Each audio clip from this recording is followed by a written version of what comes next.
propriété. Ils partageaient des barbecues, des dîners, ils partaient en vacances ensemble. Vous avez déjà pensé à l'échangisme? Mais lorsque les limites sont franchies, ce n'est pas ce qui s'est passé.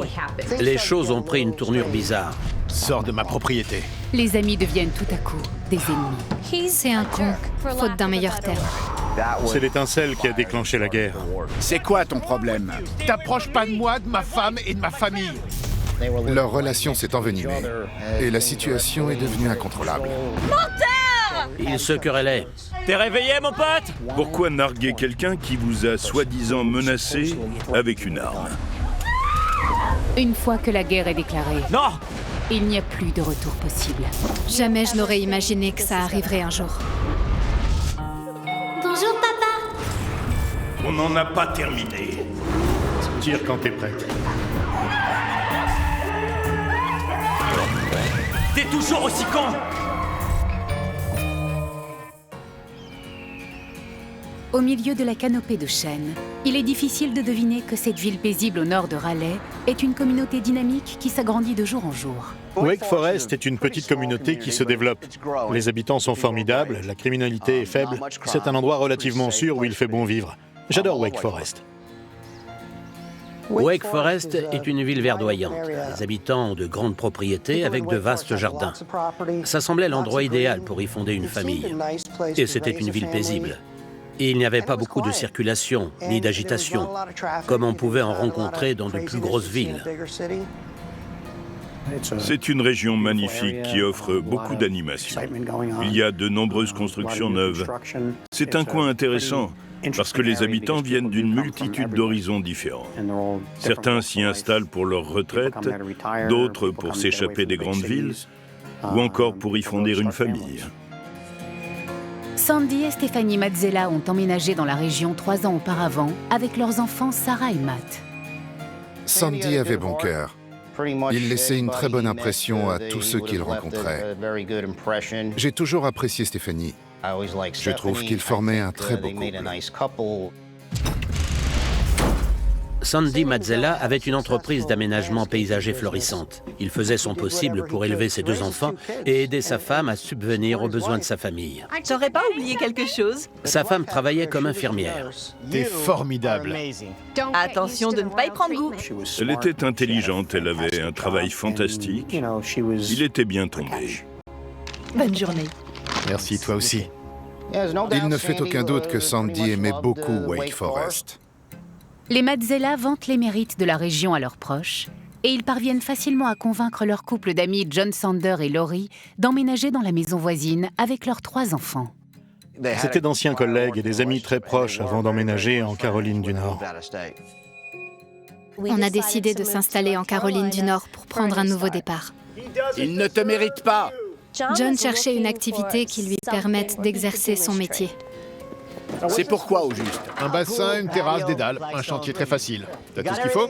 John et Sandy sont plus que de simples voisins. Ils montent une société d'aménagement paysager ensemble, Advanced Mowing and Landscaping. John s'occupait principalement des terrasses et des travaux de maçonnerie, alors que Sandy tondait les pelouses. C'est aussi le premier jour de Laurie. Laurie exerce le métier d'agent immobilier, mais elle apporte également son aide à l'entreprise. Je m'occupais de la fiscalité, je commandais les matériaux. Tout avait très bien commencé. Il parvenait parfaitement à allier l'amitié et les affaires. Venez manger à la maison pour fêter ça. Venez avec les enfants, mais... Oui, on viendra sans Riley. Oui, tu nous connais bien. John ne faisait pas confiance au pitbull des Mazzella. Les Sander ont eux aussi un gros chien, mais celui des Mazzella a des antécédents. Leur chien avait déjà attaqué à plusieurs reprises. Il grognait sur les gens et on ne pouvait pas lui faire confiance. On ne savait jamais comment il allait réagir. Allez, collègues. À ce soir. Le tableau idyllique ne va pas tarder à se ternir. Les problèmes ont commencé le jour où t'es arrivé. Garde tes distances avec moi, ma femme et ma famille. Pour l'instant, les 2 familles vivent en harmonie côte à côte. Nos maisons étaient espacées d'à peine 15 mètres. Assise sur ma terrasse, j'avais vue sur le jardin et la véranda équipée d'une moustiquaire. Notre maison était vraiment magnifique. Les 2 maisons possédaient un grand terrain. Les propriétés étaient séparées par un bassin à poissons. On entretenait une relation rêvée avec nos voisins. C'était la vie de banlieue idéale.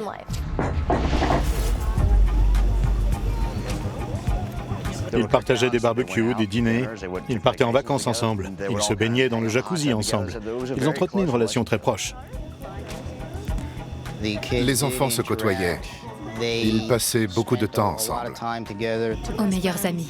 Aux meilleurs voisins. Les ennuis arrivent. Certains soirs, les parents de Sandy se joignent à la fête. Bonjour. Voilà les filles. Tu es ravissante, Stéphanie, comme toujours. Elaine et Sal étaient les parents de Sandy et c'étaient des gens merveilleux. Les parents de Sandy Mazzella ont récemment emménagé à Raleigh, à 1 heure de route de Wake Forest. Elaine et Sal Mazzella ont décidé de s'installer eux aussi en Caroline du Nord pour se rapprocher de leurs petits-enfants. Elaine était une personne charmante. Sal était le père de famille italien typique de la vieille école. Où est mon fils? Il est avec mon mari. Sandy était stressée quand Sal et Elaine venaient chez lui. Je vais lui dire bonjour.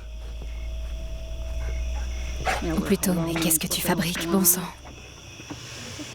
Sal désapprouve le comportement des deux hommes qui mêlent plaisir et travail et interrompt souvent leurs réunions. Il n'aimait pas que Sandy soit si proche de cet homme. C'était quelqu'un d'impétueux et il avait un mauvais pressentiment. Sandy et John avaient beaucoup de points communs. Ils aimaient bien fumer de l'herbe et boire le soir, après le travail. Ils passaient des soirées entre amis où l'alcool était monnaie courante. Salut! Viens rejoindre les autres avant que les enfants ne te voient ici. Je pense que c'est Sal qui tirait les ficelles. Sal avait une emprise sur Sandy. Merci pour la leçon d'éducation.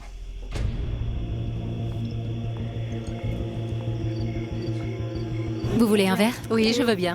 Soir après soir, les fêtes s'enchaînent, mais pas pour longtemps. Et ils partageaient de bons moments. Mais tout à coup, les choses ont pris une tournure bizarre. En l'espace de quelques mois, les liens entre voisins se resserrent. C'est alors qu'arrive un autre membre de la famille. Hey John, viens par là. John, je te présente Joey, mon beau-frère préféré. On raconte que Joey Kern est venu s'installer ici pour donner un coup de main à l'entreprise. Ah, c'est mon nouvel employé alors. Joey va rejoindre la partie aménagement paysager de l'entreprise. C'est un type bien, crois-moi. Joey Kern vivait sur la propriété dans son camping-car, juste à la limite entre le terrain des Mazzella et celui des Sander. Le lendemain, le beau-frère de Sandy se met au travail. Tu peux me passer le niveau? Ouais, bien sûr. Joey a travaillé un peu pour nous, mais l'expérience n'a pas été concluante. Super. Alors, comment ça se passe? Hey, jusque-là, tout va. C'était une plaie. Il passait son temps à boire. Qu'est-ce que tu fais? Quoi? Je m'hydrate. On aurait dit qu'il en voulait au monde entier. Pas de ça avec moi. C'est quoi le problème? Il était très grossier. C'était un con, faute d'un meilleur terme. Attends, t'es sérieux là? John lui a dit « Écoute, tu ne peux pas bosser pour moi. Pars de ce chantier. » Et il l'a viré. Je bosse pas pour toi. Je bosse pour Sandy. Je suis vraiment désolé.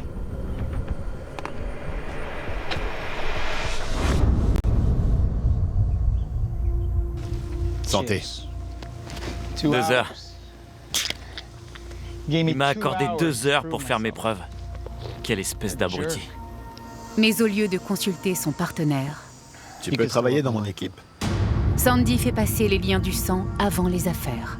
Quand John a renvoyé Joey Kern, ça a été source de conflits.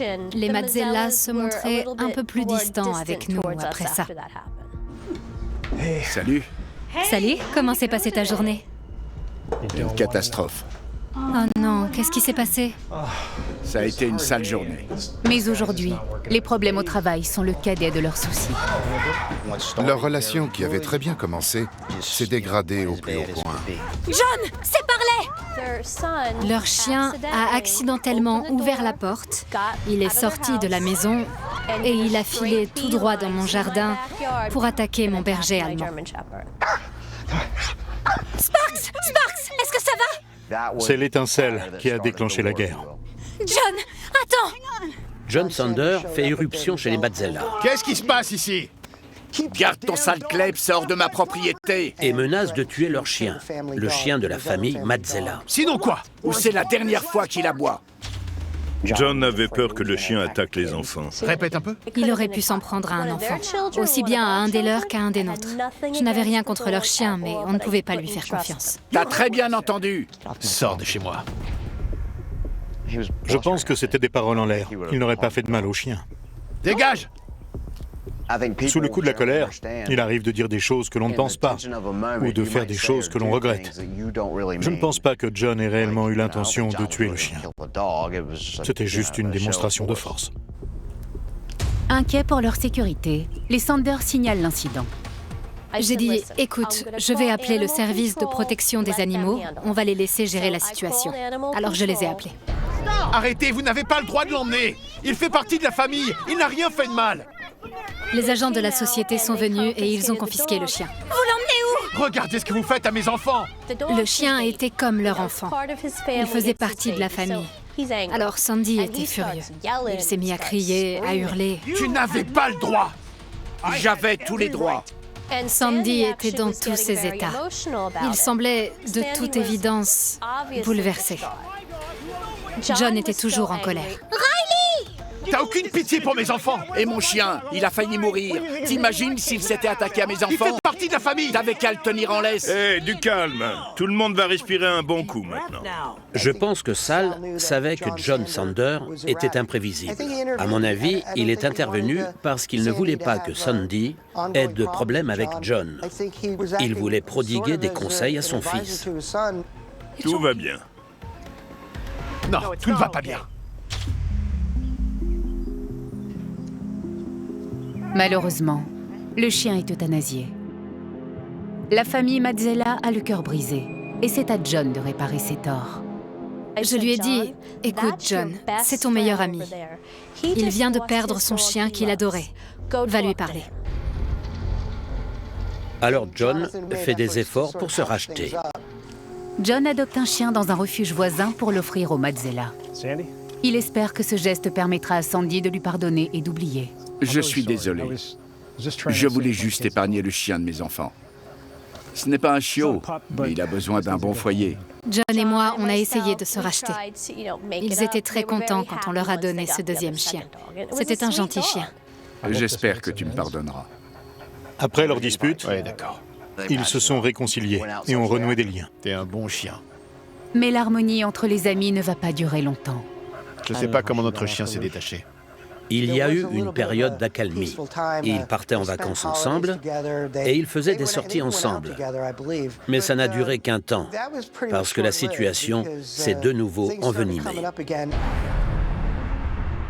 Lors d'une soirée passée ensemble, la tension entre voisins est ravivée. Un jour, ils ont regardé le Super Bowl ensemble. Les hommes regardaient le Super Bowl, les femmes étaient dans la cuisine et les enfants vaquaient à leurs occupations, comme tous les enfants. On passait un bon moment. On n'a plus de bière. Va en chercher à côté. L'avantage avec John, c'est qu'il a toujours de la bière. Joey se rend chez les Sanders pour se ravitailler, mais il est choqué par ce qu'il surprend. Joey Kern a surpris John Sander et la fille de 14 ans des Mazzella sous une couverture, sur le canapé, devant la télé. Qu'est-ce qui se passe ici? Fais comme chez toi. Je viens chercher des bières. Joey a trouvé que c'était déplacé. Par la suite, il dira que ça lui a donné la chair de poule. Allez, viens, Sarah. Je devrais déjà être au lit. L'oncle de Sarah la raccompagne chez elle, mais ne dit rien à ses parents. Je pense qu'il estimait que c'était à la fille des Mazzella d'en toucher un mot à ses parents. Il n'a rien dit sur le moment parce qu'il ne s'était rien passé. Il n'y avait eu aucun problème. Il ne s'était rien passé d'anormal. John se montrait très paternel envers les enfants des Mazzella. Je comprends que la victime n'ait pas envie d'avoir affaire à la police parce qu'elle est gênée, meurtrie, terrifiée. Mais être témoin de cette scène en tant qu'adulte et ne pas signaler l'incident, on est en droit de se demander si tout cela a réellement eu lieu. Quelques semaines plus tard, la tension entre John et Joey s'intensifie. Je te confie ça un instant. On était assis dans le jacuzzi, Stéphanie, Joe et Kern, John et moi. On écoutait de la musique. L'eau est chaude, la soirée est belle. Joey est assis là, il me regarde, puis il regarde John et il dit « Vous avez déjà pensé à l'échangisme? » Dégoûtant. Je pense que tu ferais mieux de partir, pauvre type. Ça va, j'ai compris. Quand Joey m'a dragué, ça m'a étonné que John ne lui mette pas son poing dans la figure. Joey retourne à son camping-car, mais il a décidé que John n'aurait pas le dernier mot. C'était déplacé, non? Oui, je suis désolée. Le lendemain matin, il livre une version bien différente de ce qui s'est passé dans le jacuzzi. Il faut qu'on parle. De quoi? D'après Joey, John et Laurie auraient fait des avances à Stéphanie. Il se serait passé quelque chose dans le jacuzzi. Le bruit courait qu'il s'était passé quelque chose. Je n'ai jamais pu confirmer ces dires, mais c'est la rumeur qui circulait. Il ne s'est rien passé dans le jacuzzi. Je vais y aller. Je suis partie lorsque Joey Kern m'a dragué et John m'a suivi. Mais Sandy est persuadée que son ami et associé l'a trahi. Quiconque apprendrait ce genre de nouvelles serait furieux et foudrage.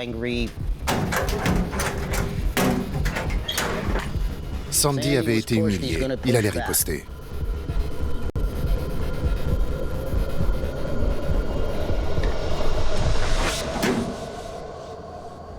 Plutôt que d'affronter John en face, Sandy estime préférable de se venger. Monsieur, quel est le problème? Écoutez, monsieur l'agent, je ne veux pas d'histoire. J'essaie d'être un bon voisin. Il raconte aux policiers la querelle de chiens qui remonte à plusieurs mois. J'ai peur, j'ai ma famille ici. Mais il ajoute un nouvel élément. Désormais, il prétend que John a menacé son chien avec une arme. Sandy a dit à la police que John était allé chercher son arme et qu'il l'avait braquée sur lui, comme s'il allait lui tirer dessus. Dégage, allez! John! Il est devenu un horrible voisin. C'était très bizarre. On aurait dit que ça profitait à Sandy de ramener cette affaire sur le tapis. Sandy a toujours été douée pour ne pas dire la vérité. Même si plusieurs mois se sont écoulés depuis l'incident, Sandy se voit accorder une ordonnance restrictive à l'encontre de John. Si son voisin s'approche des Mazzella, il sera arrêté. On avait l'impression qu'ils feraient tout ce qui était en leur pouvoir pour nous pourrir la vie. Stéphanie, parle-moi! Sandy a demandé une ordonnance restrictive à l'encontre de John en expliquant qu'il l'avait menacé avec une arme. C'est quoi ton problème? John était furax. Il a juré qu'il n'avait jamais fait ça. On était abasourdis. Toi, c'est toi qui viens semer la pagaille. Moi? On nous appelle pour dire que t'es pas foutu de terminer tes chantiers. T'es qu'une ordure de feignant. Tous les problèmes ont commencé le jour où t'es arrivé ici. Ils habitent juste à côté. Alors je ne vois pas très bien à quoi peut servir ce bout de papier. C'est moi qui me casse le cul tous les jours. Ça suffit, t'approches pas de moi, de ma femme et de ma famille. À ce moment-là, on s'est demandé s'il est prêt à mentir là-dessus, sur quoi d'autre va-t-il mentir? Malgré leur animosité, les voisins restent étonnamment associés. Mais leur entreprise commence à couler. Il y avait beaucoup de problèmes financiers dans l'entreprise. John avait l'impression de faire le plus gros du travail et ça créait beaucoup de tensions entre John et Sandy. Dans leur entreprise d'aménagement paysager, ils réalisaient beaucoup de terrasses. Les affaires se portaient bien. Mais tout à coup, l'argent est venu à manquer. John ne pouvait plus payer les matériaux pour les chantiers. Il signait des projets, mais ne pouvait pas réaliser les travaux. Et là, ça a été le début de la fin. Peut-être est-ce le début de la série de problèmes qui a éclaté entre eux. Sal intervient lorsque les clients furieux se plaignent des chantiers inachevés. Je suis vraiment désolé pour ce contretemps. Il y a eu des changements dans l'entreprise. Mais à travers ses efforts pour amadouer les clients, il rejette toute la faute sur John. Sal ou Sandy appelaient les clients pour leur dire que John était un minable. John était frustré. Il était frustré, furieux et blessé. Le problème, c'est que John faisait parfois une apparition, mais il se montrait très chicaneur. Alors je pense que les finances se sont détériorées. Je suis désolé. Et ensuite, toutes les petites choses se sont accumulées. La diffamation incessante est lourde à supporter. Les tensions étaient très fortes. Quand on commence à avoir des problèmes financiers, à se demander comment on va subvenir aux besoins de sa famille, et qu'on a l'impression d'être lâché par son associé, la tension est à son comble. À ce stade, vous vous trouvez dans une mauvaise passe qui ne fait qu'empirer. Les problèmes financiers de l'entreprise prennent une tournure sérieuse lorsque des clients mécontents engagent des poursuites judiciaires contre les deux hommes. Ils avaient convenu de réaliser un chantier d'aménagement paysager d'une valeur de 6 750 $ pour un couple de Wake Forest. Or, les travaux n'avaient que très peu avancé. Alors le couple a intenté un procès contre l'entreprise. Pour ne rien arranger, John et Laurie poursuivent Sandy en justice au sujet d'un prêt de 10 000 $ qu'ils lui ont fait il y a plusieurs mois et qu'il ne leur a pas remboursé. J'en ai parlé à John. Je lui ai dit on ne peut pas les contacter de quelque manière que ce soit à cause de l'ordonnance restrictive. On n'a pas d'autre choix que d'intenter une action en justice contre lui. L'action en justice est finalement rejetée, mais c'est trop tard. L'entreprise coule. Ils auraient dû se concentrer davantage sur leur entreprise et moins sur les problèmes relationnels qui les taraudaient tous les deux. John rejette la faute sur Sandy, alors que Sandy tient John pour responsable de la situation. L'hostilité s'intensifie tandis que les enfants font bloc avec leurs parents et que les femmes se rangent du côté de leur mari. À ce moment-là, il y a une totale scission entre nos deux familles, sans possibilité d'amélioration. John Sander veut frapper Sandy Mazzella là où ça fait mal. Il décide donc de lui envoyer des messages grossiers. J'imagine que mon frère voulait lui porter un dernier coup, peut-être pour prendre le dessus sur Sandy. Alors il lui a envoyé d'horribles messages. T'es un putain de menteur. T'es un escroc. Et Joey est une saloperie d'ordure. Par SMS, John a dit à Sandy « Au fait, Laurie et moi, on a batifolé avec ta femme. » Ta femme est une nympho. C'est dégoûtant. J'ai repoussé ses avances devant ton beau-frère. Qu'est-ce qui se passe? C'étaient des amis de longue date, des associés. Leurs enfants jouaient ensemble. Et maintenant, John Sander prétend avoir eu une aventure avec Stephanie Mazzella. Ton beau-frère et moi, on a regardé ta femme plotter la mienne.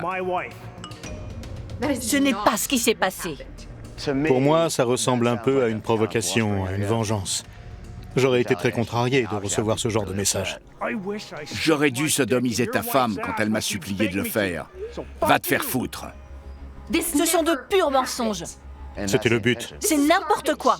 Il voulait semer la zizanie entre le mari et la femme et toucher Sandy en plein cœur. L'animosité monte d'un cran.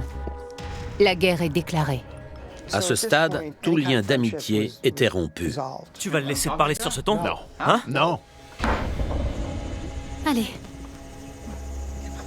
John, ivre, titube jusqu'à la maison et s'attire les foudres de ses voisins. Quand on reçoit ce genre de message, on ne se contente pas de les balayer d'un revers de main. Sale menteur! C'est quoi ton problème, sale porc? Tu vas payer pour ce que t'as fait! Mais c'est Joey qui attaque en premier. Joey a dit qu'il allait me violer, moi et ma fille. Je vais m'occuper personnellement de ta fille! Quand Joey a dit ça, j'étais terrifiée. J'avais l'impression que lorsque John ne serait pas là, ma fille, mes autres enfants et moi serions des proies faciles. Laurie accompagne John à l'intérieur pour qu'il se calme et dessoule. John devait respecter l'ordonnance restrictive qui lui interdisait de s'approcher d'eux. Et je ne pouvais rien leur dire parce que si jamais on leur adressait la parole, on verrait débarquer la police. Mais les Mazzella ont déjà informé la police des messages de John. Je peux voir votre portable, s'il vous plaît? John avait respecté l'ordonnance restrictive de 30 jours. Les messages qu'il avait écrits n'étaient pas menaçants. C'était juste des textes pleins de haine et de colère. Désolé pour le dérangement. Au revoir. S'il y a quelqu'un qui a enfreint la loi, c'est ce psychopathe dans son camping-car qui a menacé de violer notre fille de 11 ans. Menacer un mineur constitue une grave infraction. Les policiers veillent à ce que Joey Kern comprenne la portée de ses paroles. Joey a joué un rôle d'instigateur. Il a échauffé les esprits, en quelque sorte. Suite à ces menaces, Joey est conduit au commissariat pour y subir un interrogatoire. Debout, venez avec nous. Je ne sais pas si Joey a été inculpé ou non, mais avec cette histoire, John ressentait le besoin de nous protéger. Pour John et Laurie, c'est une victoire. La plainte déposée par les Mazzella à la police a échoué. T'es ignoble! C'est sans doute Tu me le paieras! là que tout a basculé. Dis au revoir à ton ordure de beau-frère. Tout le monde avait son lot de problèmes. T'es en train de me sourire, là? Ça n'a fait que jeter de l'huile sur le feu. T'es dégoûtant! On pensait que c'était fini, mais pas du tout. Ça ne faisait que commencer. C'est alors qu'une déclaration de Sarah Mazzella plonge les deux familles dans la stupeur. C'est toi le chat! À la suite d'un jeu innocent qui aurait mal tourné chez des voisins. D'après ce que j'ai compris, il jouait à chat lorsqu'un garçon avec qui elle jouait l'a touché de manière peu convenable. Je vais le dire! Attends! Qu'est-ce qui se passe?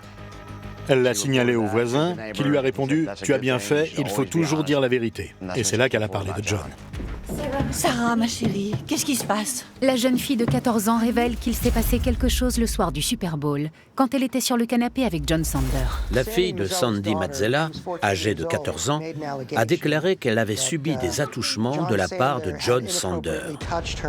Bon sang, ça va aller. T'en fais pas, je suis là. Ma nièce leur a raconté qu'elle avait subi des attouchements de John. Évidemment, quand on apprend ce genre de nouvelles, on doit être furieux et foudrage. C'est sans doute le pire cauchemar de tout parent. Dévastés par le chagrin et furieux, les Mazzella décident de donner une dernière chance au système judiciaire. Quand ils ont appris ce qui s'était passé, ils ont fait une déposition. Il n'y a rien à dire. Ce n'est pas ce qu'affirment vos voisins. C'est insensé, elle est comme ma fille. Il affirmait de manière catégorique qu'il n'avait jamais agressé personne. Joey et Sandy ont manipulé la petite. C'est qu'un tissu de mensonges. Les allégations d'agression sexuelle soi-disant perpétrées par mon frère me paraissent ridicules. Si les enfants étaient sous une couverture avec John, c'est sans doute parce qu'ils avaient froid. Et c'est probablement arrivé 1 million de fois.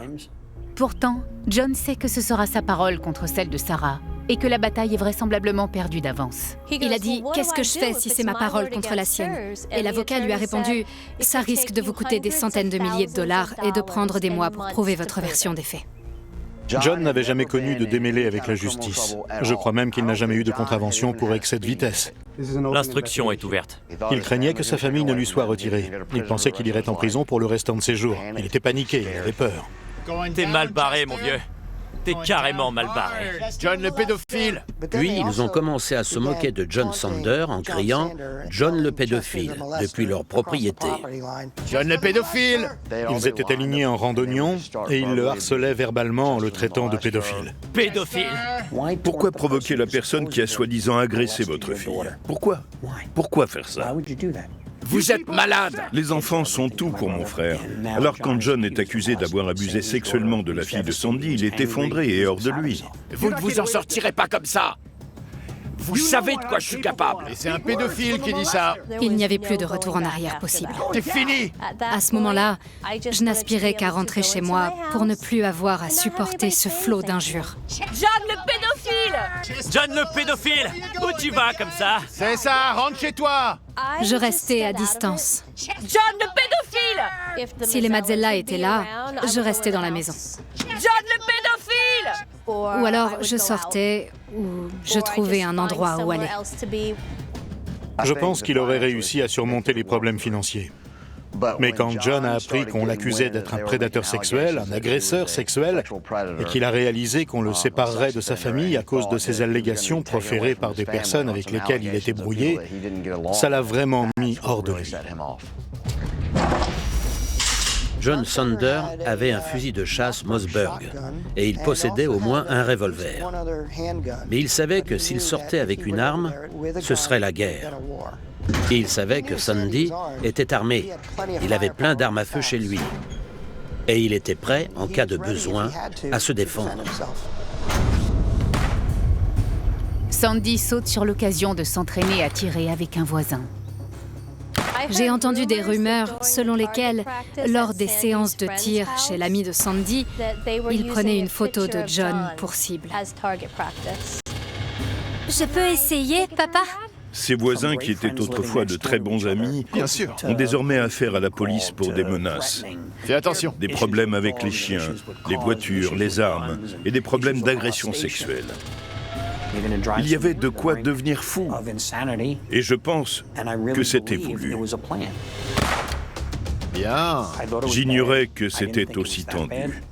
Quand John Sander a réalisé que la famille allait l'accuser d'agression sexuelle sur un enfant, il est devenu extrêmement paranoïaque. Si John est inculpé, il risque d'écoper de nombreuses années de prison et d'être catalogué comme pédophile jusqu'à la fin de ses jours. Il n'arrêtait pas de se demander « Mais pourquoi ça m'arrive à moi? Comment ils ont pu en arriver là ?» Il était obnubilé par cette histoire. Il ne dormait plus. Il ne pensait plus qu'à ça à longueur de journée. Les allégations d'agression ne sont pas les seuls tourments qui viennent perturber le sommeil de John.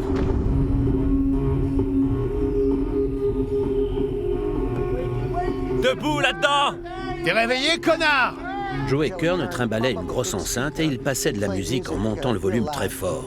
C'était une chanson des années 80. Je crois que ça s'appelait « You Dropped a Bomb ». On lâche une bombe sur toi, sale pédophile! La chanson « You Dropped a Bomb on Me » était une manière de dire qu'ils allaient veiller à ce que John aille en prison. Il serait catalogué comme pédophile, à tort. Il craignait d'être violé en prison. Il pourrait lui arriver tout un tas de choses là-bas. Qu'est-ce que tu dis de ça? Allez, viens, sors de chez toi! Viens, on a une bière pour toi! Allez, les pédophiles! John ne pouvait plus sortir de chez lui sans se faire rabrouer par ses voisins. Viens, sale pédophile! Si John avait été célibataire, ça aurait peut-être été plus simple à gérer. Mais là, sa femme, ses enfants et probablement aussi les voisins entendaient leurs propos. John n'était donc pas le seul à pâtir de cette situation. Sa famille et ses voisins en souffraient aussi. On a lâché une bombe sur toi! Sandy ne cessait de le narguer encore et encore. John paniquait. On lui disait qu'il irait en prison pour pédophilie. Et une fois en prison, il ne pourrait plus protéger sa famille.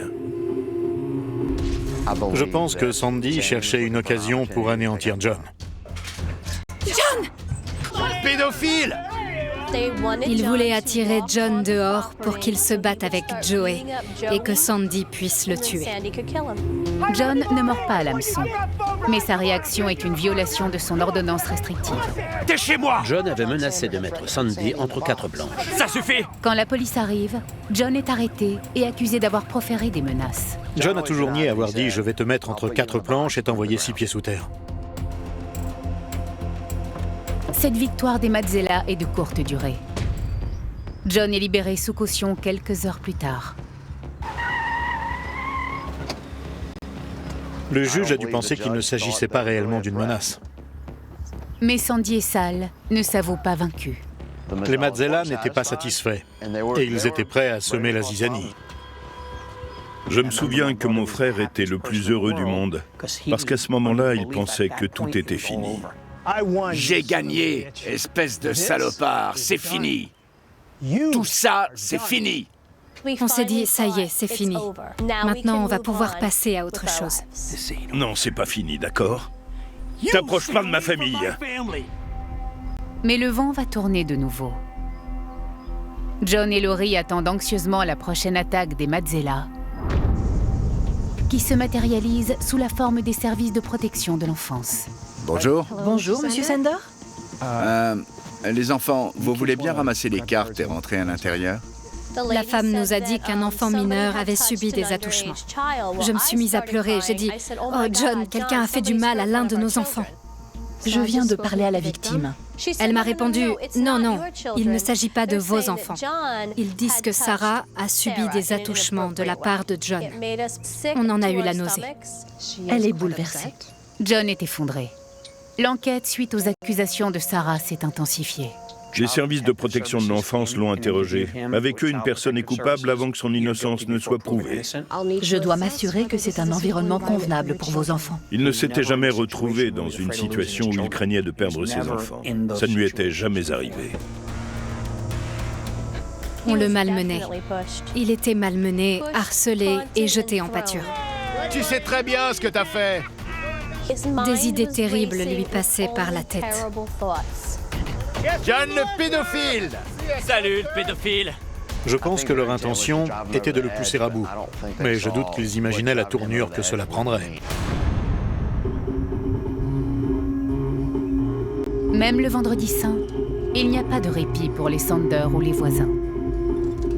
Les voisins ont entendu la même chanson diffusée à la limite de leur propriété sur une grosse enceinte. La musique était une torture. Mais cette fois, c'est Laurie qui riposte. Sandy et Joey s'apprêtaient à partir. J'étais en colère. Je ne voulais pas entendre leurs cris. Je ne voulais pas entendre cette chanson. Alors j'ai bloqué leur allée. Qu'est-ce que tu fabriques? Bouge ta voiture! Il faut qu'on aille bosser, Laurie! Ils se chamaillent. Elle leur bloque la sortie. Salope! Dégage! D'après la voisine qui habitait en face, un échange virulent a éclaté entre Sandy et John. Tu te trompes, la salope, c'est ta femme. C'est ça, t'es qu'une grande gueule, le pédophile. Ils vont t'adorer en prison. C'est monté en puissance. T'es mort. John profère des menaces et Sandy riposte à son tour. C'est toi qui vas aller en prison pour harcèlement. Les flics arrivent, je les ai appelés. Je voulais que la police vienne constater, rien qu'une fois, ce que l'on endurait. Étonnamment, au lieu d'inculper leurs persécuteurs, la police donne une contravention à Laurie pour avoir bloqué l'allée de ses voisins. Imaginez ce qu'ils ont pu ressentir quand ils ont appelé la police à l'aide, parce qu'ils en avaient marre de tout ce cirque, et qu'on leur a donné une contravention en leur disant « Ne nous appelez plus ». Voilà ce qui s'est passé. Mon frère et Laurie demandaient de l'aide, et on les a complètement ignorés. Il avait l'impression qu'ils étaient là pour nous faire du mal. Il savait qu'ils étaient là pour nous nuire. Et après avoir appelé la police, il savait que personne ne pouvait rien pour nous. La situation empirait, devenait incontrôlable. À ce moment-là, j'aurais aimé qu'ils partent de chez eux pour aller n'importe où, mais qu'ils ne restent pas là. Les Sanders sont vaincus et à court de solutions. Mais ils ignorent que les Mazzella ne seront bientôt plus leurs voisins. Je pense qu'à la fin, Sandy voulait emmener sa famille loin d'ici et loin de John Sander. Sandy décide de faire ses valises avec sa famille et de partir avant que le conflit ne sombre dans la violence.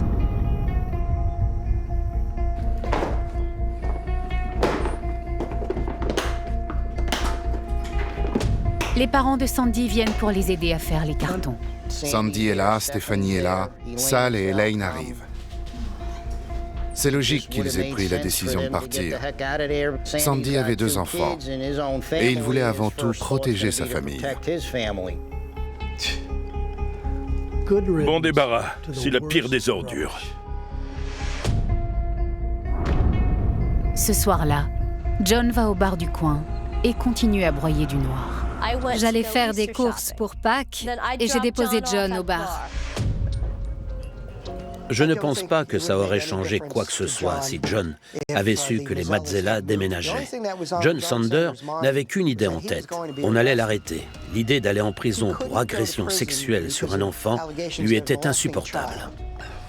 Laurie ne veut pas entendre John ruminer parce qu'il est dans un état hystérique. Il est à cran. Alors elle le dépose dans un bar où il se met à boire bière sur bière. Je pense que John était en proie à un grand stress et une immense angoisse, et qu'il est allé au bar pour essayer de fuir ses problèmes. Il était rongé par la peur et l'angoisse qu'il tentait tant bien que mal de surmonter. Quand on l'a accusé d'avoir violé un enfant, il a dit que ça avait déclenché quelque chose en lui et qu'il était devenu extrêmement paranoïaque. Je pense que c'est l'élément moteur qui a fait basculer mon frère. Alors qu'il s'apprêtait à partir et qu'il payait l'addition, il a dit quelque chose qui se révélera sinistre par la suite. Il a dit à la serveuse « Vous ne me reverrez sans doute plus jamais. Merci pour tout. Vous ne me reverrez plus. » Je faisais mes préparatifs de Pâques quand il m'a appelé pour venir le chercher. Ensuite, John et moi, on s'est querellés au sujet des Mazzella. On se disputait comme des chiffonniers. Je lui ai dit « Je n'en peux plus ». Quand Laurie est passée prendre John, elle m'a dit qu'il était déprimé, désemparé, silencieux, un peu déconnecté, comme s'il était dans un autre monde. Il était perturbé. J'imagine qu'il se sentait vaincu. Je vais faire une sieste. Le repas sera bientôt prêt. Son mari va dormir un peu pour oublier. Ou du moins, c'est ce que croit Laurie. John était en haut, dans sa chambre, et Laurie cuisinait. Le vendredi saint, qui avait débuté dans un climat tendu, se termine par un homicide. Quand on se dispute avec son conjoint, on se dit « bon, ça arrive », mais jamais on n'imagine qu'une telle chose puisse se produire. Je pense que personne n'aurait pu comprendre ce qui était sur le point de se produire. Tout le quartier a entendu ce premier coup de feu, y compris Stephanie Mazzella, qui était sortie promener le chien avec son frère Joey Kern. En tant qu'infirmière travaillant aux urgences, son instinct lui dicte de courir vers le danger au lieu de s'enfuir. D'autres coups de feu sont tirés et la panique s'empare du quartier habituellement paisible. Au début, je n'ai pas compris ce que c'était. Tout s'est passé en une poignée de secondes. C'était un vendredi soir. J'étais chez moi quand j'ai reçu un coup de fil. Et là, on m'apprend que Sandy, Stephanie et Elaine, ma mère, sont morts brutalement. C'était horrible. Il s'agissait de meurtres à bout portant. La scène de crime était atroce. Ce qui ressort de cette affaire, c'est l'absurdité de toute cette histoire. Non, non, c'est pas moi. Il est dans la maison. Quand ils localisent le tireur, les policiers retracent rapidement l'horrible suite des événements. Je vais faire une sieste. Quand mon frère et Laurie sont rentrés chez eux, John est entré calmement dans la maison et il est monté à l'étage. Apparemment, John a attendu que Stephanie et Joey Kern sortent promener le chien. Cet animal est entré par le garage ouvert. Il a fait sauter le verrou. John a d'abord abattu Elaine Mazzella. Elle a prononcé 3 mots. « Oh mon Dieu !» Et elle est tombée par terre, raide morte. « Papa, cours !» Sandy a dit « Papa, va-t'en, cours, cours, cours !» Sal s'est donc enfui. Mais Sandy ne parvient pas à s'enfuir à temps. Sandy n'a pas réussi à s'enfuir à temps pour attraper une arme. Sandy! Non! Non! Il a tiré dans la porte, ensuite il a abattu Elaine, puis Sandy, et Stephanie était la dernière victime. Il y a eu une fusillade. Dépêchez-vous! Sal fait signe à une voiture qui passe de s'arrêter et appelle les secours. Mais c'est trop tard. Seuls Sal, Joey et les 2 enfants Mazzella sont sains et saufs. Le fils était chez un copain. De toute évidence, c'est une terrible tragédie. Je n'ose imaginer ce qu'a dû ressentir la fille quand elle a tout entendu. Ça a dû être dur pour les enfants de John. Ils formaient une grande famille heureuse.